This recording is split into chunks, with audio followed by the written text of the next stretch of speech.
안녕하세요. 예. 자, 오늘 문제는 굉장히 어려웠어요. 그래서 다음 주 문제는 제가 신경을 제일 많이 쓴 문제예요. 다음 주 문제는 실제 시험이랑 딱 맞췄는데 오늘은 좀 어려운 문제들 지문 좀 한 10개 정도 배워보자고 좀 이렇게 좀 상급 문제 위주로.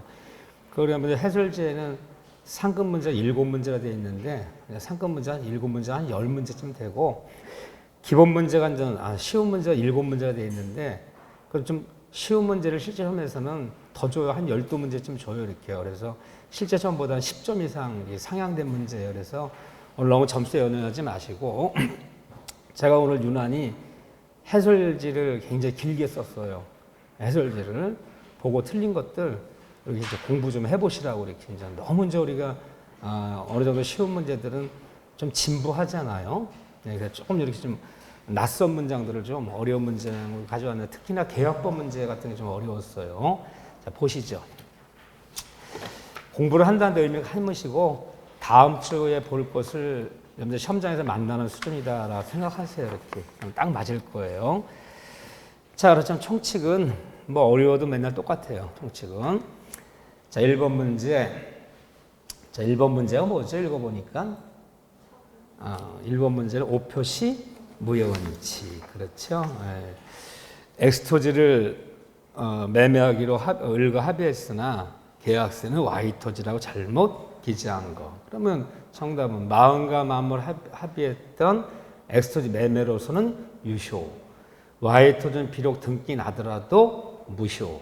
근데 5표시 무효원칙에서 할 때 쓰면 안 되는 용어. 착오원인으로 취소하여. 이 말씀은 안 된다. 또 잘못 난 등기.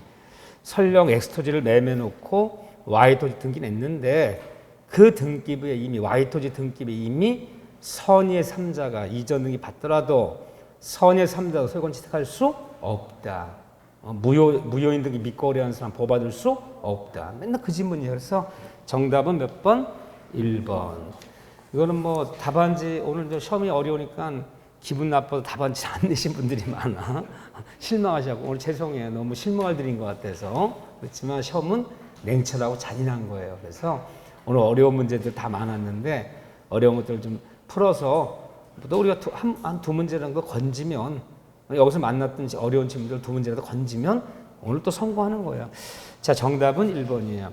답안지 9분 내셨는데 9분 중에 8분 맞히셨어요. 한 분 틀리셨어요. 한 분 틀리신 분은 반성.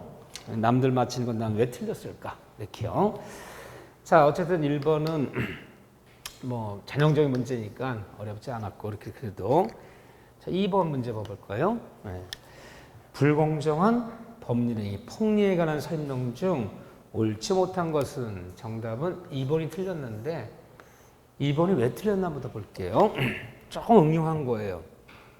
사람 느낌이라는 게 있어야 돼. 처음 보는 문장 보면 계약 당사자가 위약하면, 위반하면 예정 공사 금액의 10% 상당액을 위약금으로 지급하고, 계약 위반을 10% 지급하고 다시 위약금 지급 의무를 만약 위약금을 지급하지 않으면 어길 경우 연 18% 상당의 지연손해금을 가산하여 지급하기라는 이 약정은 불공정 법률의 폭리행위에 해당하여 무효이다.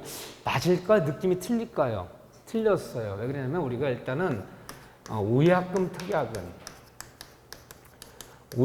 특약은 유효한 거예요. 이 자체는. 그런데 누가 봐도 이건 지금 통상의 경우를 벗어나지 않는 경우란 말이에요. 지금요. 뭐 10%하고 지연 연체금 18% 부담한다.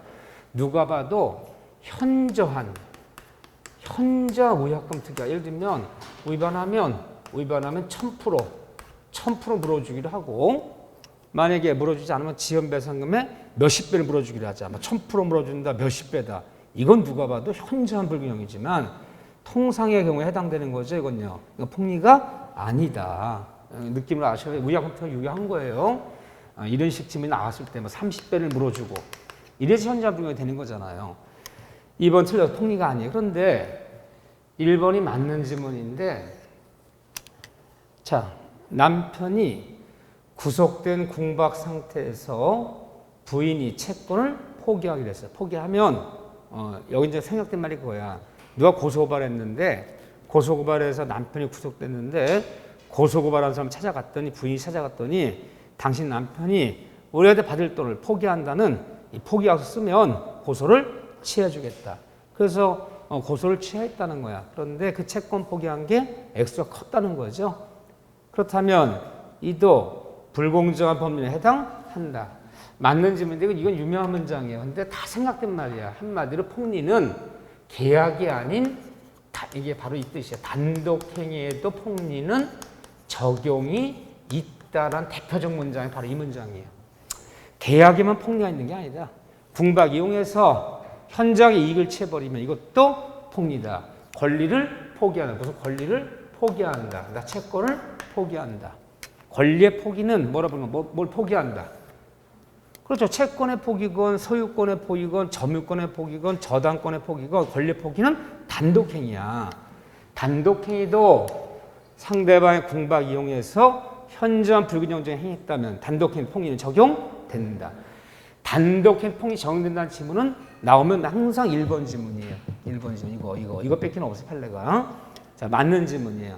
나머지들은 뭐 이제 시간 되면 찬찬히 한 번씩 읽어보면 되는 거죠. 다 뭐 늘 들었던 질문이니까. 물론 정답은 2번이고요. 자, 해설칠 같은 걸 놓고 스스로 이제 이렇게 좀 의문이 가는 데는 자, 해설 상세히 써놨으니까 보시면 돼요. 3번 봐볼까요? 자, 3번에 통정 허위 표시에 관한 설명으로 틀린 것은 이거 틀리면 또 안 되지. 정답이 몇 번이 다른 거 어쩐지 몰라도 3번이죠. 3번 봐볼까요? 당사자가 통정하여 증여를 매매로 가정했다. 이때 증여와 매매 모두 무효. 이거 틀렸죠? 증여를 매매로 가정했다. 실제는 증여인데 증여로서는 유효, 매매로서는 무효. 무슨 행위죠? 은닉행위. 증여를 숨기기 위해서 매매한 걸 가정하는 거. 매매는 가정매매이기 때문에 무효. 숨겨진 증여는 유효. 등기소 가서 실제는 증여인데 매매를 원인으로 등기를 내버렸다. 그럼 등기 원인을 허위 기재에서 이루어진 그 등기는 유효다 무효다? 등기는 유효. 매매는 무효. 증여는 유효. 이건 줄줄 나와야 돼요. 이거 틀리면 안 되죠, 이건요. 그런데 물론 좀 제가 늘 그랬어요. 특히나 총칙 문제 풀 때, 특히나 총칙에서 이 낯선 문장이 많이 나올 수 있어요. 현장 가면 5번 같은 문장, 물론 저 이거 기출집에 한번 나왔던 거예요. 너무 낯설잖아요. 무슨 말인지. 왜요? 파산관제인이 뭔지, 파산채권자가 누군지 우리 감도 안 잡히잖아요. 그렇죠? 이런 거 우리 시험법이 아니잖아. 우리가 왜? 우리 강제집행법, 파산인이 이런 데 시험법 아니잖아요. 그러면 이런 질문 나오면 어떻게 하죠? 무시하자. 무시. 너는 없는 지문이야 라고 생각하고 늘 눈에 익었던 위의 지문 중에서 골라라. 그게 확률이 90%다 그게. 물론 1000번 낯선 지문 정답되기도 해. 어쩌다가 10문제 중에 한 번 정도는 무시해버리고 눈에 익었던 지문 중에서. 그런데 2번 지문 항상 요령을 부르셔야 돼. 어차피 시험장 가면 200개 지문 중에 한 10개에서 14개, 15개 정도는 듣도 못 듣던 지문, 뭘 읽어도 뜻이 해석이 안 되는 지문 나와요. 그거 고르지 말아라. 항상 연습을. 두 번째, 거기 3번, 2번 봐보세요. 통정 허위 표시로서 무효인 법률행위라도 통정 표시의 무효, 가장매매 무효도 채권자 취소권에. 자, 가장매매 했을 때 가장양도의 채권자가 행사하는 권리를 우리는 108조 통정 표시에 108조에서 채권자 행사하는 권리를 채권자 대의권이라 부른다. 채권자 취소권이라 부른다. 채권자 취소권. 이중매매, 이거 가장매매랑 이중매매도 구분 못하면 안 돼요. 가장매매 108조, 이중매매 103조. 제2매수인이 적극 가담권을 위한 이중매매는 무효이다. 그때 가담권 이중매매 되었을 때 제1매수인이 행사해서 보호받는 권리는 뭐다? 채권자 대의권. 가담권 이중매매 103조에서는 통저표시에서는 채권자 보호받는 권리는 채권자 취소권. 용어 좀 구분하자. 큰 의미 있는 건 아니지만 헷갈릴 수 있어요. 근데 학자들은 우리가 법대 학생인 줄 알고 자꾸 그 용어들을 물으려고 그래. 자, 부동산 가장매매에서 108조 가장량 채권자가 법안을 걸리는 채권자 취소권. 가담권 이중매매에서 제일 매수인이 행사는 걸리는 채권자 대위권. 거긴 대위권, 여기는 취소권. 용어들 다시 한번 흐름이 있는 건 아니지만. 자, 4번 문제 볼까요? 문제가 어려워서 기분이 나빴지만 또 하나씩 살살 풀다 보면 그렇게 또 어려운 문제들도 아니야. 선생님 나랑 풀면 별 얘기도 안 하는데. 난 여기까지 2번 지문 그래. 낯선 지문 잘 몰라 틀릴 수 있어. 하지만 1번 문제, 3번 문제, 4번 문제는 맞춰야죠. 아니 제 생각에 그래. 제 생각에. 하자 있는 의사표시. 하자란 뭐죠? 사기, 강박. 110조. 관한 설명 중 틀린 것은 요즘 잘 나오는 스타일의 문제는 아니지만 과거에는 이런 스타일 문제가 한 세대를 풍미해서 풍미. 한 15회 때부터 한 22회 때까지 너무너무 자주 나오는 스타일이었어요. 이게 봅시다. 뭐와 뭐의 경합 같은 거. 틀린 거. 작년에도 경합 문제 하나 나왔어요. 사실은요. 기억에. 착오가 타인의 기망행위에 의해서 발생한 경우 기망, 사기. 피해자는 그 요건 입증하여 착오 또는 사기를 이유로 의사표를 취소할 수 있다. 즉 착오에도 해당되고 또 기망당, 사기에도 해당되고 둘 다 해당돼 버리면 착오와 사기가 경합되면 아무거나 네가 필요한 요건을 입증해서 아무거나 네 편한 대로 선택해서 취소할 수 있다 없다? 있다. 둘 다 해당될 때는 어느 것만 주장하는 법이 없다. 아무거나 요건 입증해서 사기 주장해도 되고 착오 주장해도 되고 둘 다 취소야. 아무거나 내가 요건 입증해서 아무거나 취소할 수 있다. 그 얘기에 지금요. 둘 다 해당될 때는 아무거나 선택해서 취소할 수 있다. 맞는 지문이에요. 자, 니은번에 뭐가 문제되느냐. 그럼 여기에 지문이 미치셔야 돼. 부정한 이익의 취득을 목적. 요게 포인트야. 그냥 뭐 누가 잘못한 사람한테 너 고소하겠다, 고발하겠다. 이 자체는 강박이 아니야. 그런데 부정한 목적으로 너 고소고발 안 할 테니까 이 물건 사라.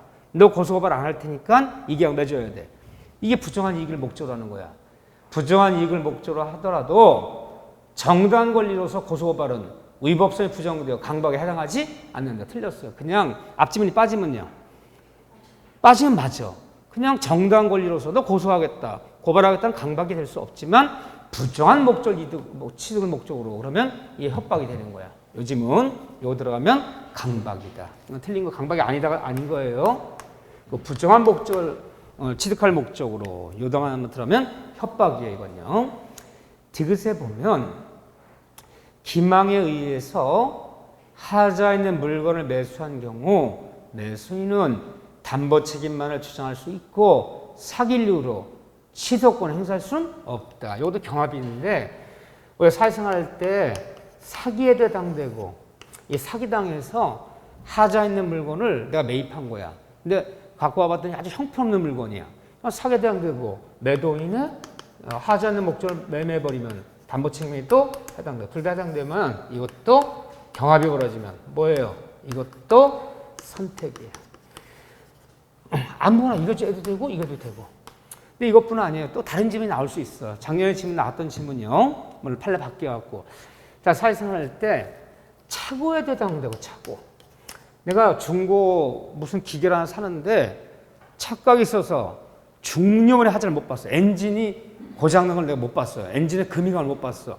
그 착오에 해당되고 또는 하지 않는 물건 매매했다면 매도인의 담보 책임에 또 해당되고. 둘 다 해당되면 어떻게 하라? 이제 아무거나 네 편한 대로 선택해. 그러니까 결론 내자고요. 다 여기 싫으면 여기도 해당되고 여기도 해당되고 여기도 해당되고 여기도 해당되고 여기도 해당되고 여기도 다 해당되면 아무거나 다 어떻게 한다? 다 선택할 수 있다. 어느 것만 추정하는 법이 없어요. 그렇게 알고 계시면 돼. 둘 다 해당될 때는 아무거나 선택해라. 이쪽 질문에서 예전에 여기 안 그랬어요. 예전에 이게 판례 작년에 바뀐 거야. 작년에 둘 다 해당되면 요거만 주장하랬어. 요거만 교과서에서. 근데 아무거나 선택할 수 있다. 그러니까 이제 결론이 일본 총칙에서 뭔가 막 둘 다 해당될 때는 아무거나 선택할 수 있는 거지. 경합됐을 때는 특정한 것만 주장하는 법이 없다. 이렇게 알고 계시면 돼. 그래서 여기 보면요. 담보 책임만을 주장할 수 있고 사기를 이유로 행사할 수는 없다. 틀렸죠? 자, 둘 다 때 아무거나 네 편한 대로 선택해라. 결론 그렇게 내려달라는 거야. 이렇게 일일이 외우지 말고 이렇게요. 틀렸어요. 네 1번에 사기를 이유로 의사표시를 취소한 자가 그 사기에 의해서 의사표를 기초로 하여 새로운 이양을 맺은 제3자가 선이라면 선의의 3자한테는 대항, 이 취소를 주장하지 못한다. 대항하지 못한다. 맞는 틀린 질문. 맞는 질문. 새로운 이양을 맺은 선의 3자한테는 대항할 수 없다. 취소를 대항하지 못한다. 주장하지 못한다. 맞는 틀린 질문. 맞는 질문. 대답도 안 해주시는 인정. 아주 단단히 삐졌어.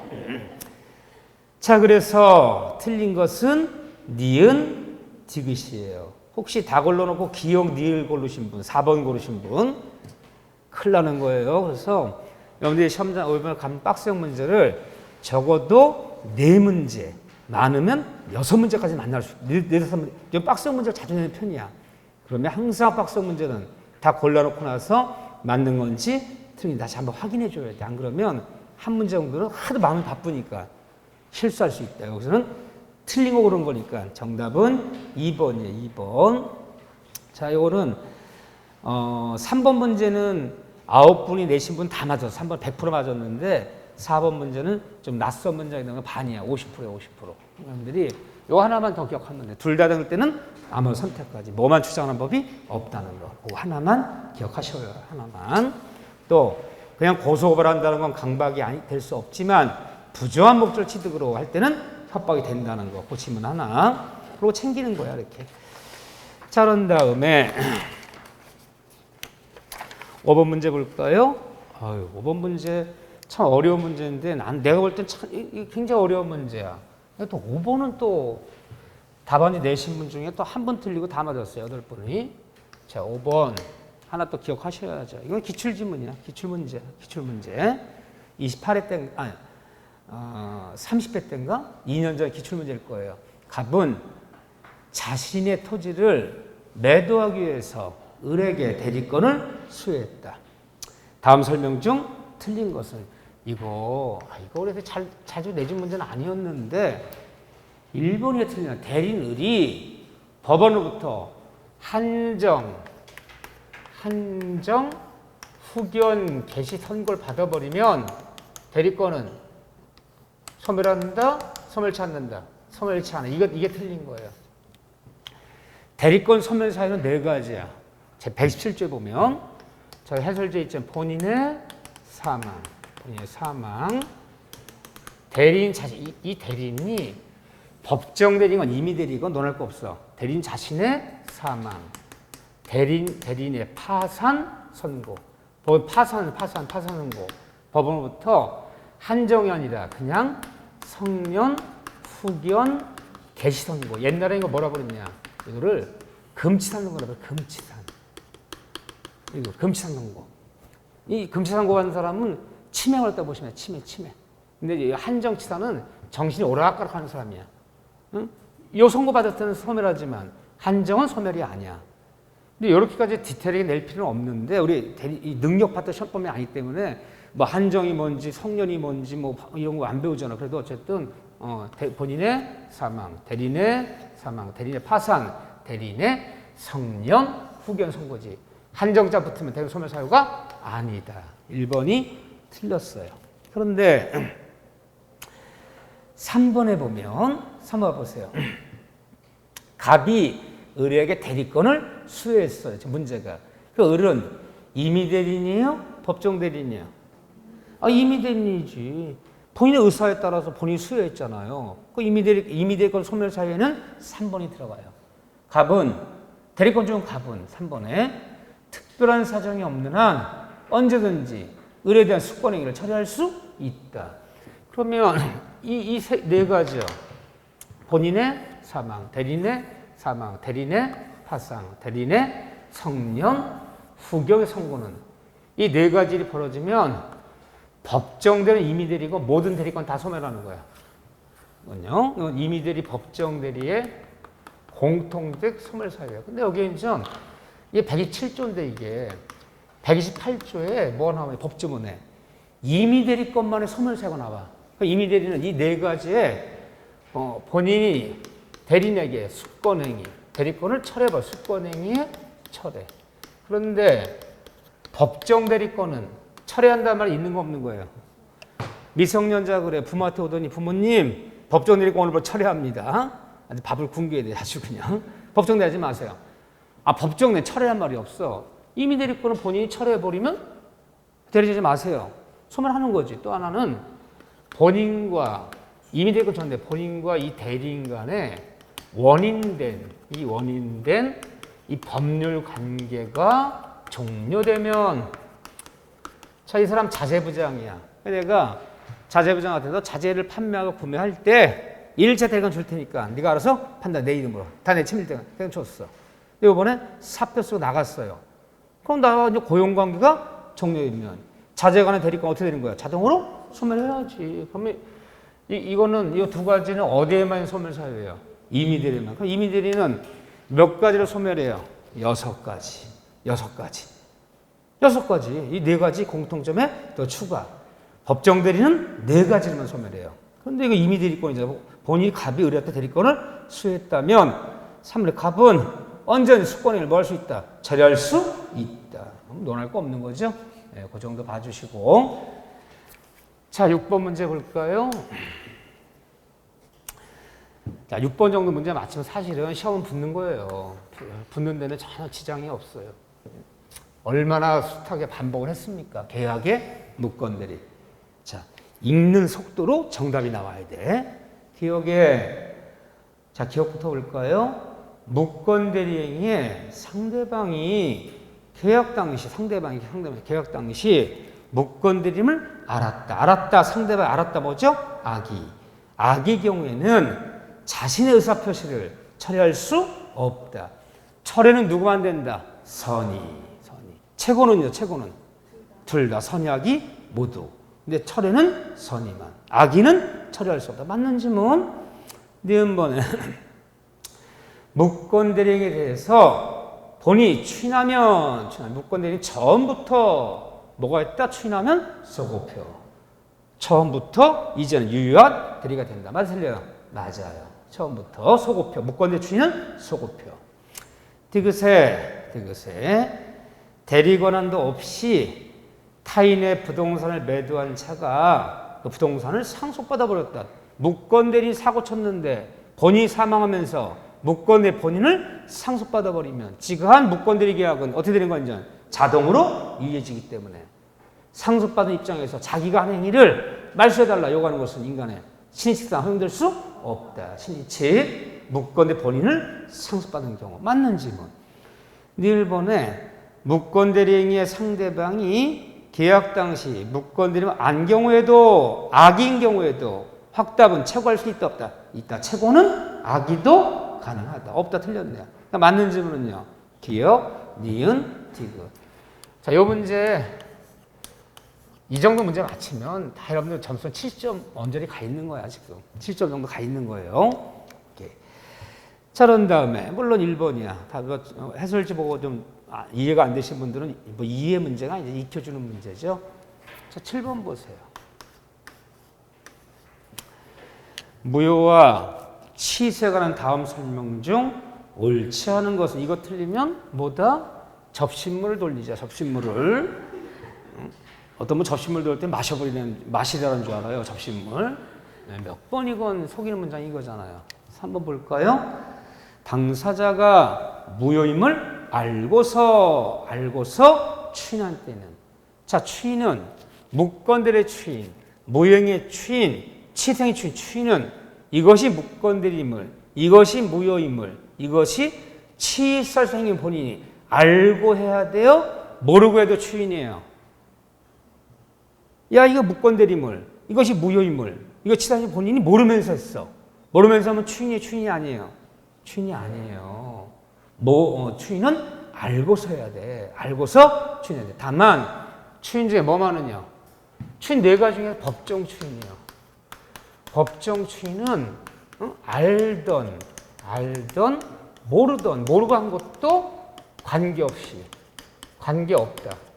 모르고 한 것도 법정 추인이야. 법정 추인은. 하지만 무건대 추인, 무형의 추인, 치생의 추인 이것이 무효임을 이걸 치사행위 본인이 알고도 알고 해야 돼. 이거 정해 썼어요. 자, 알고 추인했다. 무형의 추인이야. 그 법률은 언제부터? 추인한 날로부터. 전부터 이미 땡. 무형의 추인은 뭐가 없다? 소급표가 없다. 조심하자. 무효인 법률행위 알고 추인하면 추인한 오늘부터 새로운 범해 보는 거지. 전부터. 즉 소급표 없다. 무건대 추인은 소급표가 있지만 무형의 추인은 소급표가 없다. 그래야죠. 네 번째. 4번이 맞는 지문인데 취소할 수 있는 법률행위의 추인은 치생의 추인. 나 취소하지 않겠다. 사기 강박다 매진 계약 취소하지 않겠다. 이게 치생의 추인은 원칙적으로 취소 원인이 원칙적으로 예언이 있다. 원칙적으로 취소 원인이 소멸한 후에 종료한 후에 하지 않으면 추인의 효력이 없다. 맞을래요?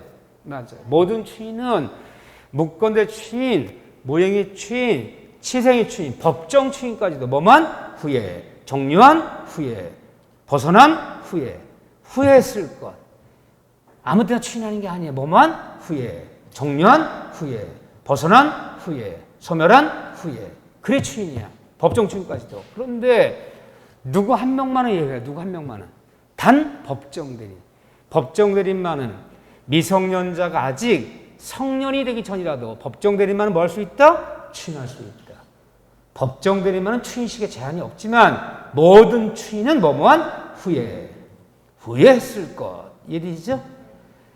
아마 노트건 교과서 피건 어디건 3번은 필기했을 거다. 맞아, 여기 추인 4가지. 조심하셔야 돼. 그래서 4번은 맞는 지문이 뭐뭐한 후에 하지 아니하면 효력이 없다. 맞는 지문. 정답은 물론 3번이고요. 자, 8번이요. 또 8번 맞히면 60점을 일단 확보되신 분이지. 이거 맞히면요. 8번 볼까요?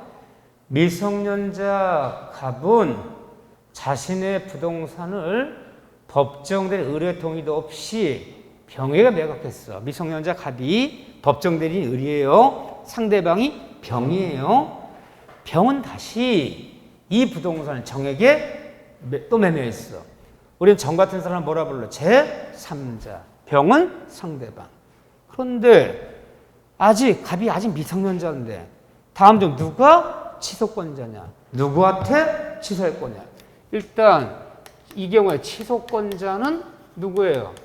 미성년자 자신도 본인 자신 본인도 취소할 수 있어 없어요?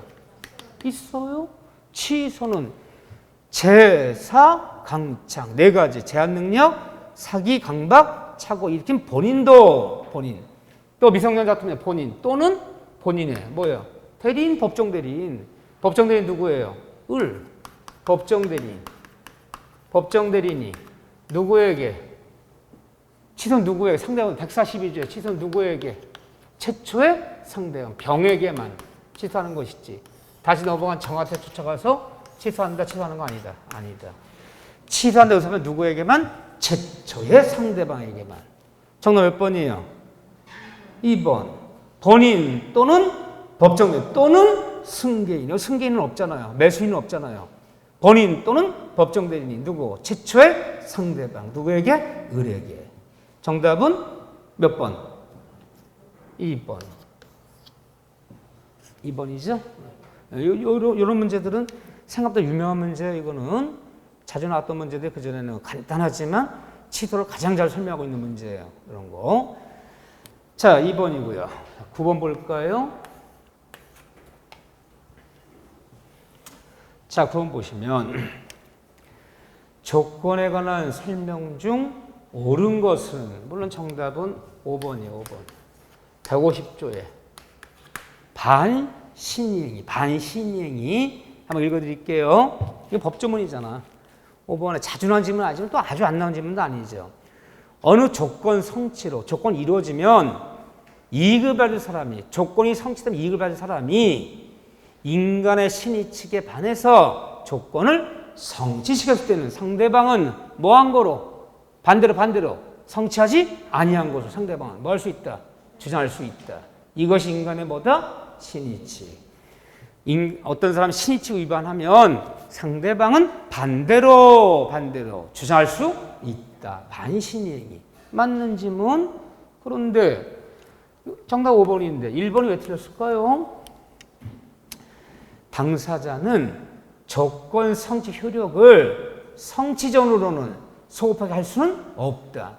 이거 굉장히 약간 좀 애매하지만 원칙 소급효가 없지만 뭐가 있다면 특약이 있다면 소급할 수 있어 없어요? 있잖아요. 그렇기 때문에 틀린 거야. 그래서 사실은 여기 문제 나왔다는 약간 문제돼. 언제나 말 집어넣어야 돼. 응? 당사자는 조건 효력을 원칙적으로 아니 언제나 소급하게 할 수는 없다면 틀려요. 기한은요. 언제나 말 들어도 괜찮아요. 기한의 도래는 언제나 절대로 소급효를 줄 수가 없으나 그러나 조건 성취는 원칙은 소급효가 없어요. 소급효가 없지만 뭐가 있다면 특약이 있다면 예외적으로 의사로서 소급효 인정 가능. 사실은 약간 지문이 불투명했어요. 좋아. 1번 하신 분들도 맞는 걸 해드릴게요. 제가.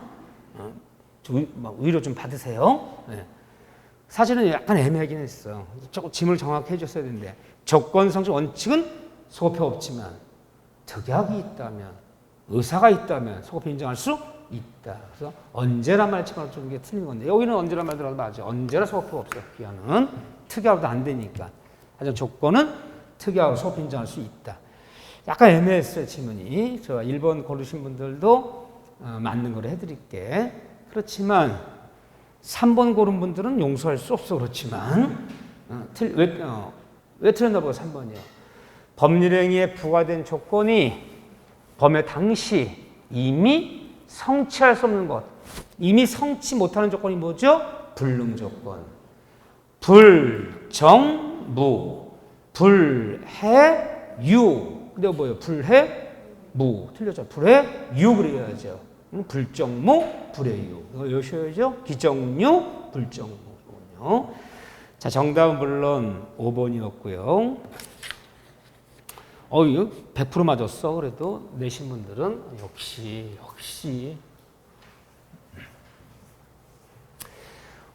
오늘 내신 분들의 평균 점수는요.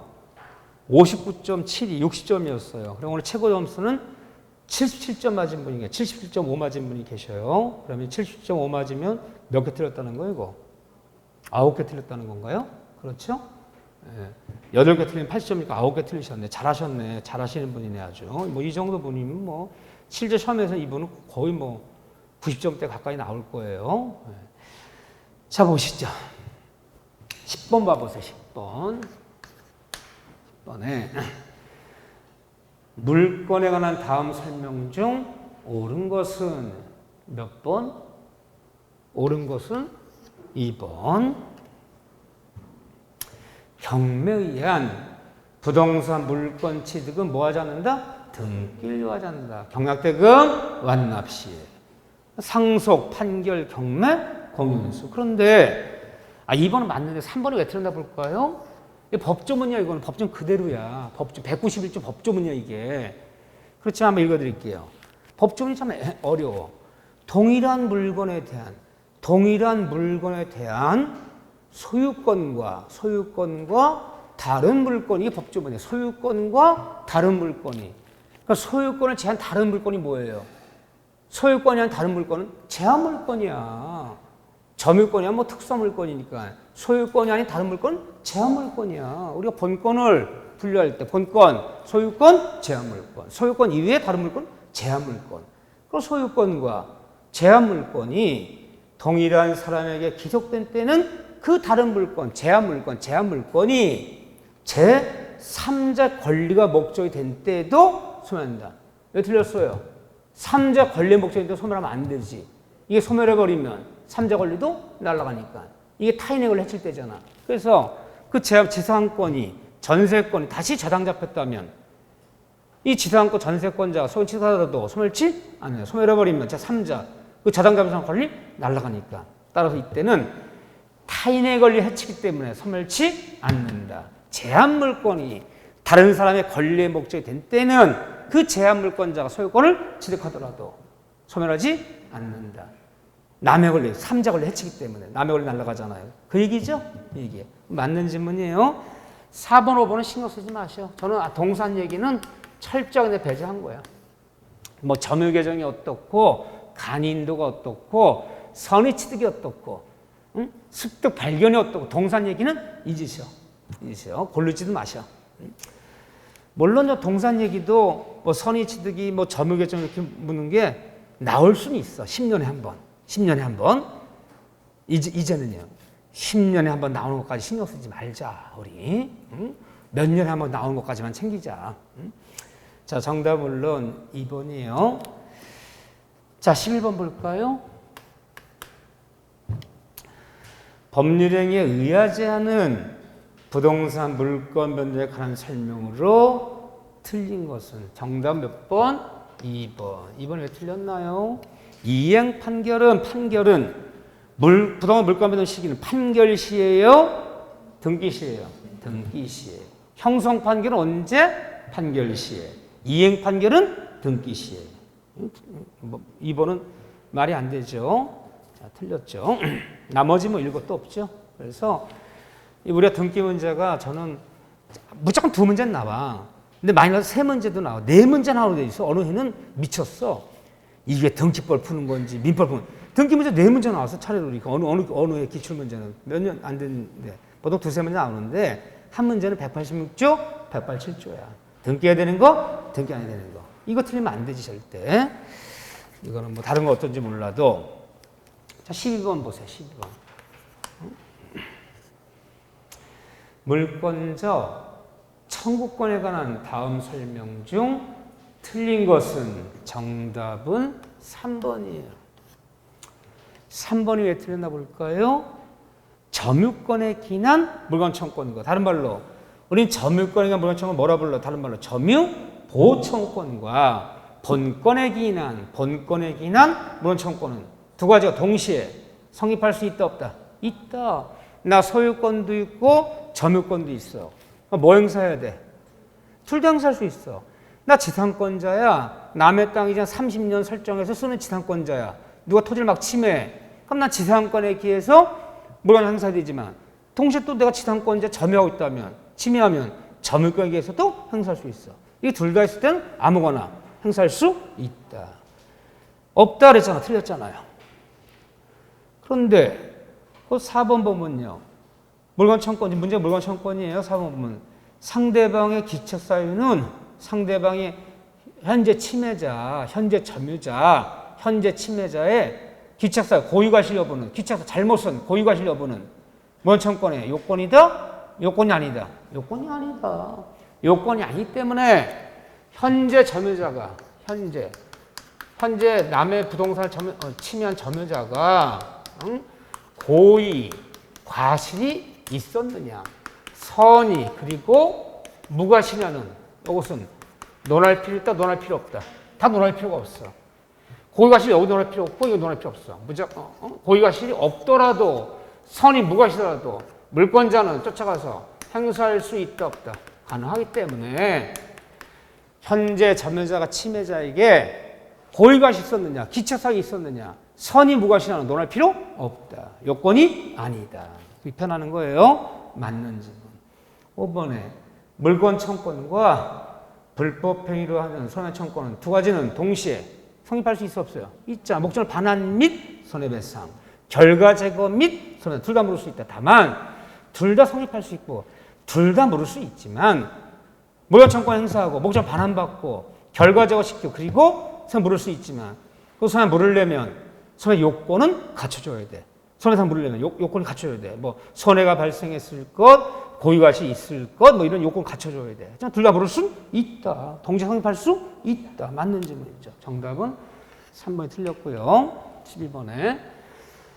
자, 이제 13번부터 지문이 이제 긴 것들이에요. 자, 지문이 긴 게 나오면 다 읽는다, 읽다 만다. 읽다 만다. 그렇게 몇 문제 풀어야 된다? 최소 40문제 10문제 그렇게 풀어야 된다. 10문제는 긴지문 무서워하지 마세요. 어차피 긴지문 줘. 제가 그랬잖아요. 시험장 가면 한 교실에 아마 30명 들어갈 거예요. 응? 30명 들어가면 종 딱 울렸을 때 월말과 딱 체크하고 딱 펜 내려오는 사람은요. 그 30명 중에 3명밖에 안 돼. 나머지 27명은 다 난리 났어. 허둥대냐고. 지금 모품 문제들이 많아서요.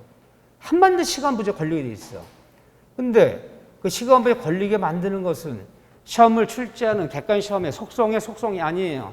속성이라 그랬어 내가. 모든 사람이 모든 시간에 풀 수 있는 문제 안 줘요 절대. 시간 난이도 조절한단 말이에요. 그래서 모든 시험 다 그래. 수능도 마찬가지야. 수능 시험 볼 때 영어 시험, 뭐 국어 시험, 수학 시험 볼 때 그 시험 보는 학생들이 다 충분히 풀 수 있는 시간 안 줘. 누구나 그 사람이 테스트하는 방법이야. 그렇기 때문에 걸리면 안 돼 거기에. 40문제, 10문제는 최소 10문제는 읽다 말아야 돼. 긴 지문들 봅시다. 물론 이제 5번에 있으면 할 수 없는 거지. 그건 할 수 없지만 다음 중 중간 생략 등기하는 판례 입장과 다른 것은 자 읽다 보면 정답 몇 번? 2번. 정답이 2번인데 2번이 틀렸어. 당사자들 사이에 중간 생략 등 가불병 당사자 사이에 중간 생략 등기에 관한 합의는 최초 매도인과 최종 매수 사이에 매매 계약이 체결됐다는 것을 의미한다.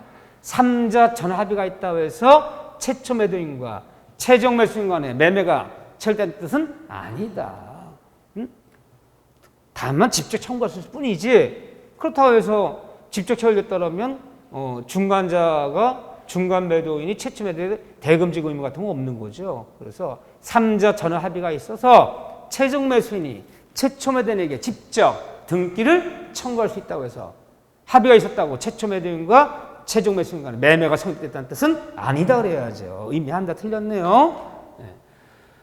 정말 나왔어요. 그럼 여기서 끊고 갔어야 돼 이렇게요. 4번 질문 봐볼까요?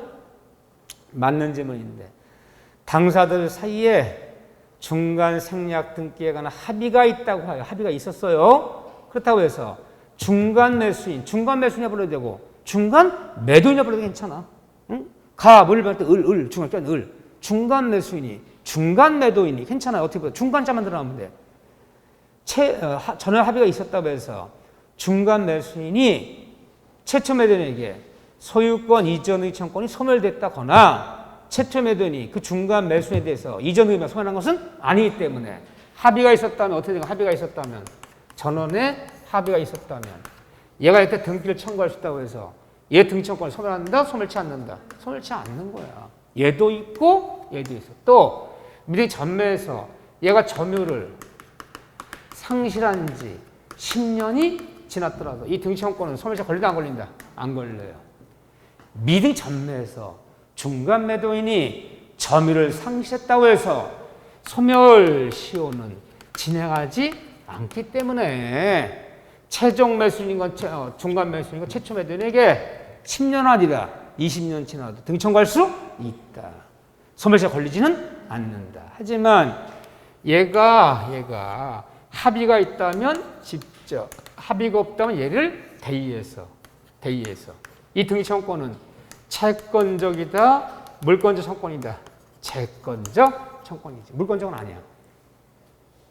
미리 전매했을 때 최종 매수 요구한 등기 청구는 채권 청구권이지만 그렇지만 소멸시효는 둘 다 걸리지 않는다라는 특징이 있죠. 판례들이죠. 정답은 2번이 틀렸어요. 14번 문제 볼까요? 14번 문제. 14번 문제가 지금까지 문제 풀면서 2번 문제, 우리 2번 문제 9분 중에 3분 맞췄어. 2번 문제가 처음 넣은 문제 하나 껴 있어. 18%를 물어주기로 하고 폭행이 10%를 물어주기 이거를 폭행이가 아니다라고 판단했어야 되는데 폭리라 본 거야.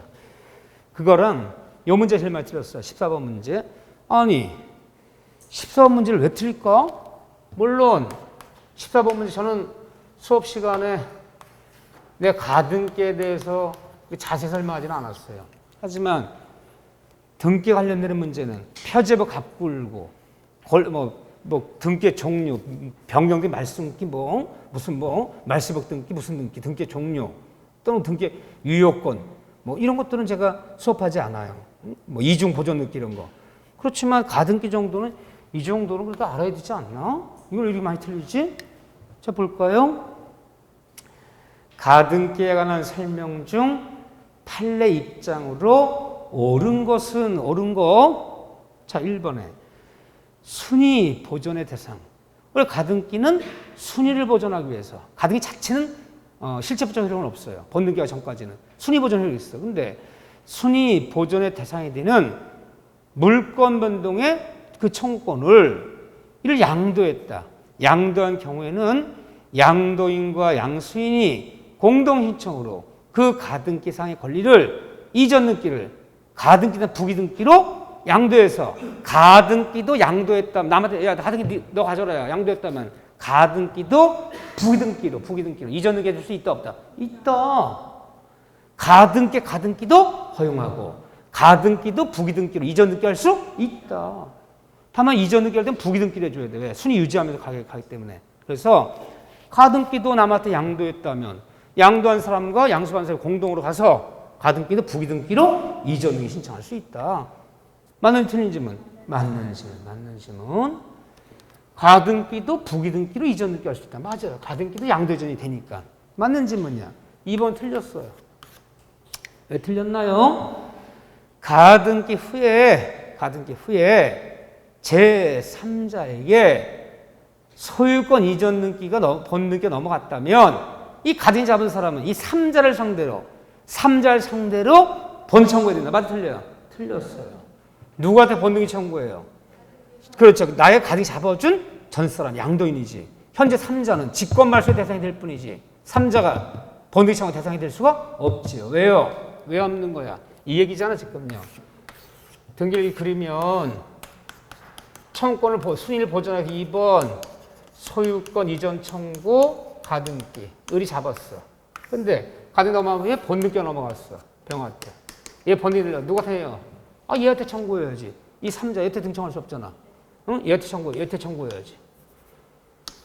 그래서 본등기 나는 순간 얘는 어떻게 되는 거야? 직권 말소의 대상이 될 뿐이죠. 얘한테 그러면 가지 잡은 사람이 제3자건 3자건 나게 사람이 얘한테 아무한테나 다 청구할 수 있다. 그럼 뭐가 되는 거야 이게? 얘한테도 돼. 얘한테 청구해도 된다 그러면 이 물건 청구이 되는 거잖아. 가등기가 본등기 요구하는 것은 채권적 청구권이다. 물건 청구권이다. 채권은 특정인에게만 한 사람한테 등기 청구하는 채권이야. 누구한테나 다 등기 청구할 수 있다는 물건 청구권이지. 채권 청구이기 때문에 오로지 가백에만. 또 채권적이기 때문에 본등기 청구 몇 년에 걸린다? 10년. 이 물권적이라면 다 청구해도 돼 아무한테나. 10년이 소멸시 걸려. 채권적이에요. 이건 틀린 거죠. 나머지 크게 읽을 것도 없고요. 자 15번 문제. 15번 문제는 틀리면 용서 못 받죠. 네. 하도 자주 본 문제이기 때문에. 그렇죠? 이건 뭐 너무 유명한 문제잖아. 그래서 갑의 토지의 을이 똑같은 문제를 봐서 몇 번 푸는 거야. 을이 무단으로 신축했다. 그래서 일부를 병에게 임대줬다. 임차인. 무단 신축자이자 을은 무단 신축자의 소유자이자 임대인. 갑은 토지 소유권에게 해서 뭘 정행사를 나눈다. 누가 상대방이죠? 이런 애들은 직접 점유자. 얘는 이 부분도 얘기해. 이 부분에 대해서. 얘는 소유자이자 무단신 소유자이자 임대인 간접 점유자. 모두 상대방이 된다 안 된다? 된다. 누구는 상대방이 될 수 없다. 점유 보조자는. 점원 직원은 상대방이 될 수 없지만 간접 직원 다 상대방이 된다. 얘한테 쫓아가서 임차 쫓아가서 얘한테 쫓아 뭐는 요구하면 안 된다. 다 요구할 수 있는데 건물을 철거해라. 아, 얘 건물 아니잖아. 요구하면 안 된다. 무단 신축자이자 임대인 다 요구할 수 있지만 얘한테 뭐 요구하면 안 된다. 건물에서 나가라. 무단 지은 건물도 지가 지 건물에 들어앉은 애를 퇴거 요구할 수는 없다. 얘한테 요구 못하는 건 퇴거. 얘한테 요구 못하는 건 철거. 그렇죠? 정답 몇 번? 3번. 100% 다 맞았어요. 역시 교육의 힘은 무서운 거야. 이 복잡한 것을 100% 다 맞았어요. 9분이. 자, 여기까지 먼저 해놓고